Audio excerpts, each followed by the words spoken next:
ভালো নেই, প্রচন্ড জ্বর আসছে, মাথাটাতে দিয়ে পুরো চোখ ব্যথা করছে।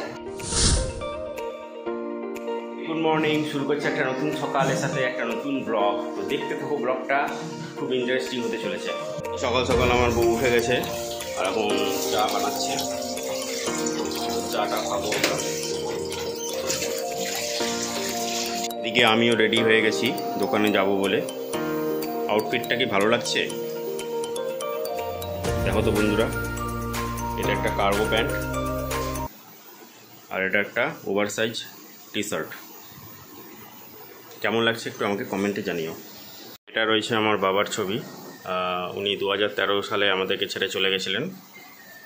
এই ছবিটা এখনও আমার হল রুমে রয়েছে। তুমি যেখানেই থাকো ভালো থাকো বন্ধুরা। এটা আমাদের গাছের লিচু। নবীন, লিচু খাবা? লিচু খাবা?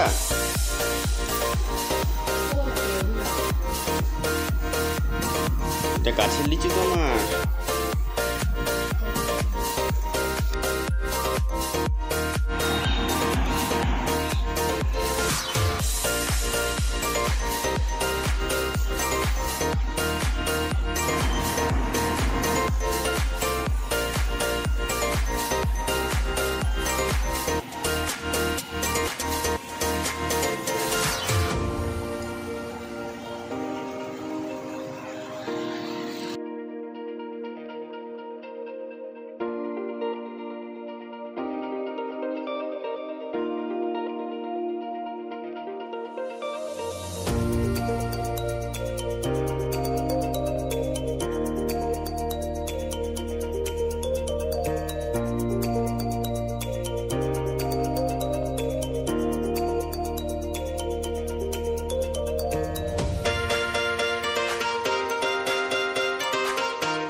এখন আমি একটু হেয়ার কাট করতে আসলাম।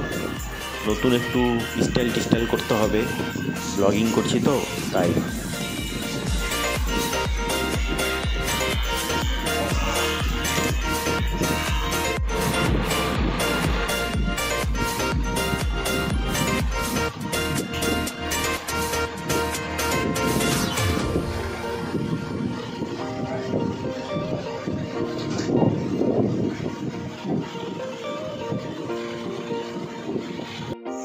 এদিকে বাবিনের খাবারও বসে গেছে, ভাত রান্না হচ্ছে বাবিনের জন্য। কি খাচ্ছ তুমি? এই যে বন্ধুরা, আজকে রাত্রেবেলা রুটি তরকারি খাচ্ছি। আজকে না শরীরটা খুবই খারাপ, প্রচন্ড জ্বর, শরীরটা ভালো লাগছে না, তাই বরকে বললাম আসার পথে রুটি তরকারি আনতে। এখানকার রুটি তরকারিটা এত ফেমাস না, মানে ধরার বাইরে। বাবিনও একটু খাবে এখান থেকে, বাবিন নাও, বাবিনও। তো যাই হোক, এখন তো রাত্রি প্রায় 9টা বেজে গেল। তো আজকে খাওয়া দাওয়ার পরে আমরা ভাবছি বলতেই দিচ্ছে না। খাওয়া দাওয়ার পরে একটা মুভি দেখবো, তাড়াতাড়ি খেয়ে নিলাম। আর আমাদের ওপরে টিনের কাজ মোটামুটি প্রায় শেষ, তোমাদের সাথে কালকে শেয়ার করবো। কাল থেকে একটু আমাদের ওপরে গরম থাকবে, মানে একটু ঠান্ডা ঠান্ডা হবে তাও। তো চলো বন্ধুরা খেয়ে নিই, তোমরা দেখতে থাকো ব্লগটা, স্কিপ করো না কিন্তু। তো বন্ধুরা, খাবারটা জাস্ট অসাম ছিল। আর অনেকদিন পর একসাথে খেলাম। একসাথে খাওয়া হয় না, কারণ দুপুরবেলা ও তো দোকানেই খায় জানোই, আর আমি তো বাড়িতে। আর রাত্রের বেলায় সেরকম একসাথে খাওয়া হয় না। রাত্রে বেশিরভাগ আমি একটু ডায়েট করছি, তো আমি একটু হালকা পাতলা খাবারই খাই। তো অনেকদিন পর খেলাম। তোমার কেমন লাগলো অনেকদিন পর আমার সাথে খেয়ে? আমার তো ভালোই লাগলো। তুমি তো খাওয়াই না একসাথে। আসলে কি হয় বলো তো, ওকে দিয়ে তারপরে বাবিনকে খাইয়ে আমার খেতে খেতে প্রচুর লেট হয়ে যায়। এখন যেহেতু বাচ্চা হয়েছে, এখন তো ওকে খাওয়াতে হবে। ওকে খাওয়ানোর পিছনে আমার 1 ঘন্টা টাইম লাগে। আর ততক্ষণ আমার বরকে তো বসিয়ে রাখা যাবে না, তাই জন্য ওকে দিয়ে দিই খাবারটা গরম গরম, তারপরে বাবিনকে খাওয়াই, তারপর লাস্টে গিয়ে আমি খাই। তো অনেকদিন পর আবার একসাথে খেলাম। যাই হোক, আর এখন বাবি নিজে নিজে খেতেও পারছে। তো আশা করি কিছুদিন পর আমরা 3 জন একসাথে খাবো। তো চলো বন্ধুরা, খাওয়াটা কমপ্লিট হয়ে গেছে, আমি এখন হাতটা ধুয়ে আসি।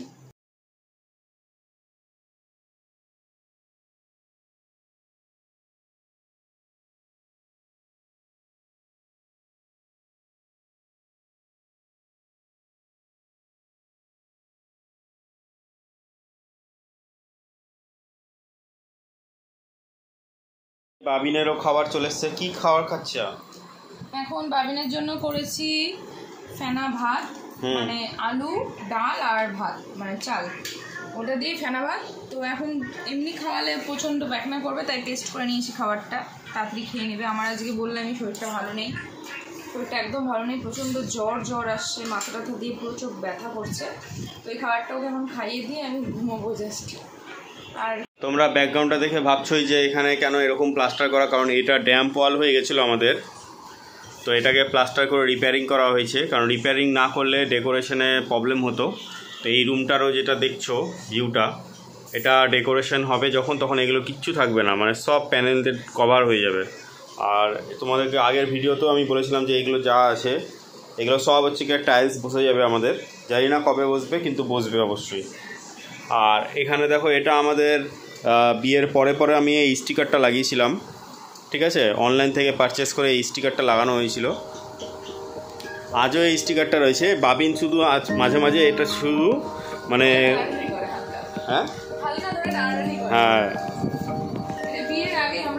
এই যে আমাদের বিয়ের ফটো, এটা দেখো বিয়ের প্রি ওয়েডিংয়ের ফটো, এটা প্রি ওয়েডিংয়ের ফটো আমাদের। আর এখানে দেখো এই যে বাবিন যখন হচ্ছে গিয়ে ছোটো ছিল তখন আমরা হচ্ছে গিয়ে রায়গঞ্জের এক রেস্টুরেন্টে গেছিলাম। দেখো কত ছোট বাবিন, তখন 1 মাস 11 দিন। আর এই যে এখানে দেখো, এটা অন্নপ্রাশনের সময়, মুখে ভাতের সময় হয়েছিল।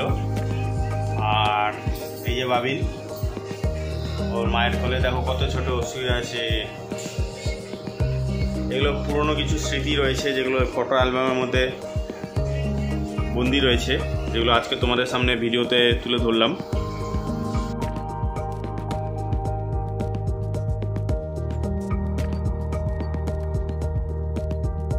বাবা না খেলে শক্তি পাবা কোথা থেকে?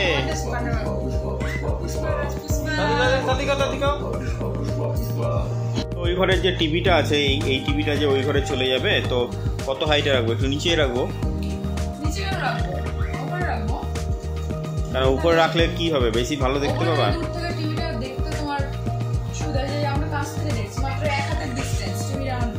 হ্যাঁ, ভালো লাগে না, যত দূর থেকে দেখবে, কারণ টিভিটা অনেকটাই বড়, যত দূর থেকে দেখবে তত কিন্তু আমি এটার ভিউটা পাবো, সবকিছুই দেখবে। কোনো মেকআপ আর্টিস্ট যারা এত সুন্দর সুন্দর মেকআপ করে, তাদেরকে একবার কাছ থেকে দেখবে তো, মেকআপ করে আসার পর ব্রাইডাল কেমন ফেটে ফেটে ফেটে ফেটে চামড়াটা যায়, যেন কেমন ইজি হয়ে যায়। এবার সেই মেকআপটাকেই দূর থেকে দেখবে কতটা সুন্দর লাগবে।